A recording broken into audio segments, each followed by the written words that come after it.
அந்த சட்டத்திற்கான விதிமுறைகள் எழுதப்பட்டு அரசாங்க நாளிதழில் அது குறிக்கப்பெற்ற 2-3 நாட்களுக்கு முன்பாக அது வெளிவந்தது. அது வெளிவந்தவுடனே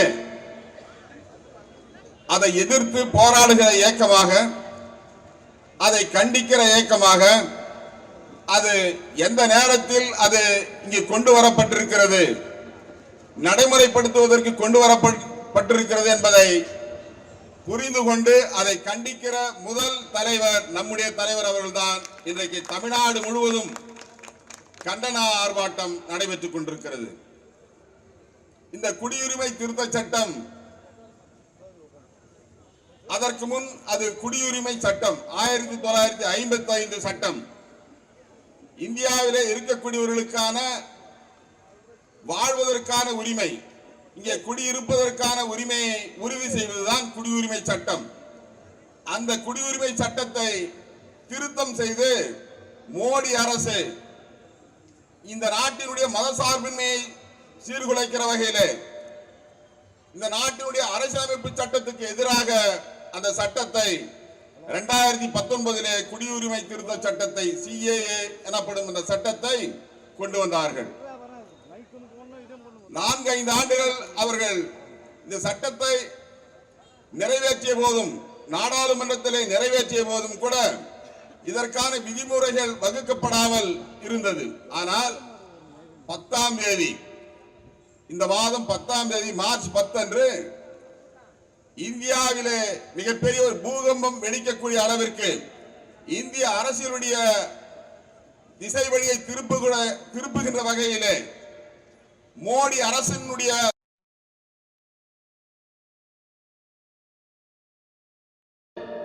உச்சநீதிமன்றம் ஒரு தீர்ப்பை அளித்தது.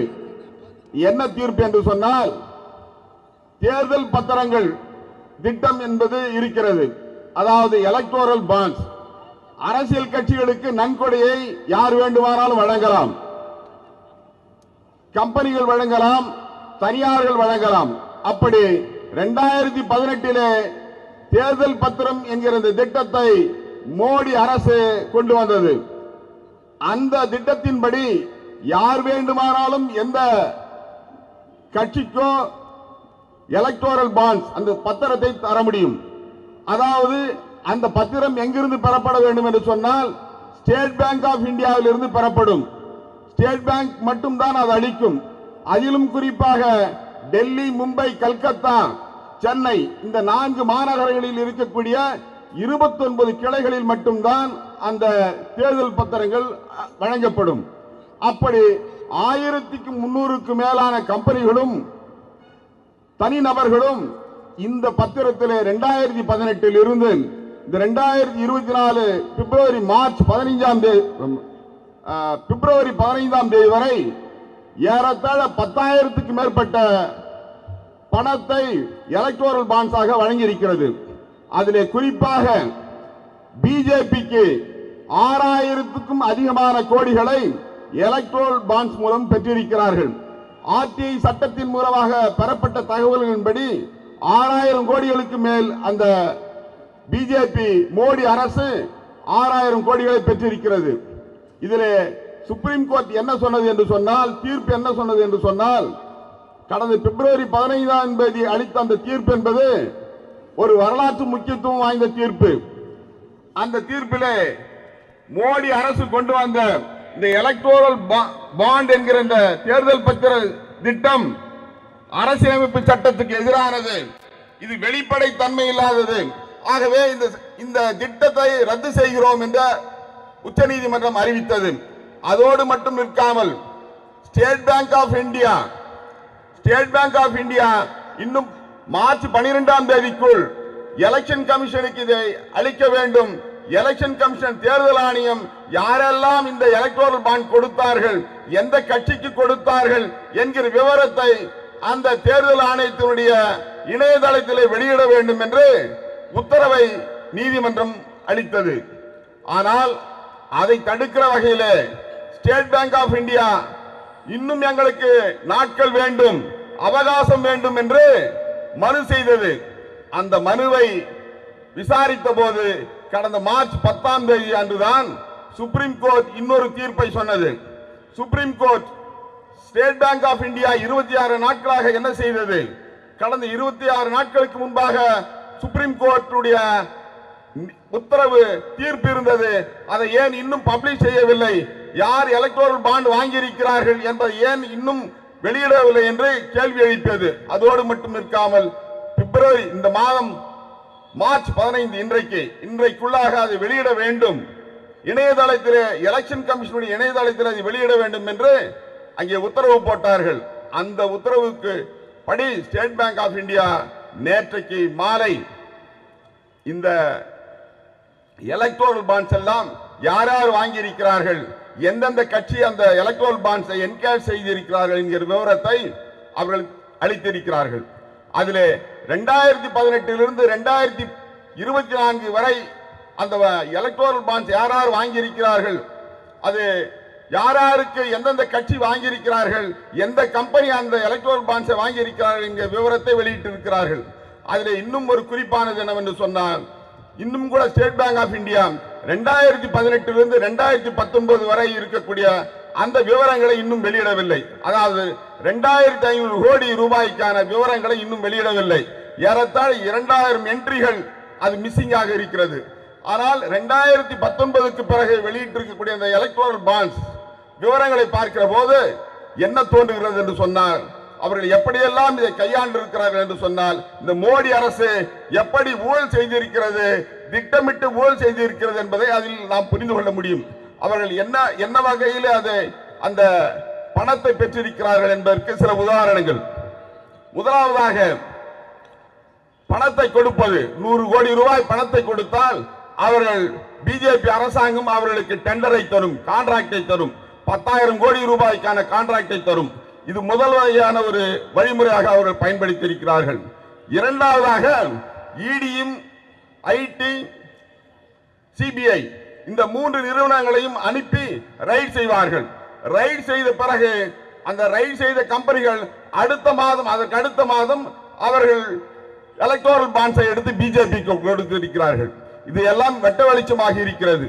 இப்படி இவர்கள் பணத்தை முதலிலே அளித்து ப்ராஜெக்டை பெறுவது, அல்லது ப்ராஜெக்டை பெற்றுக்கொண்டு பின்னர் பணத்தை பிஜேபிக்கு அளிப்பது.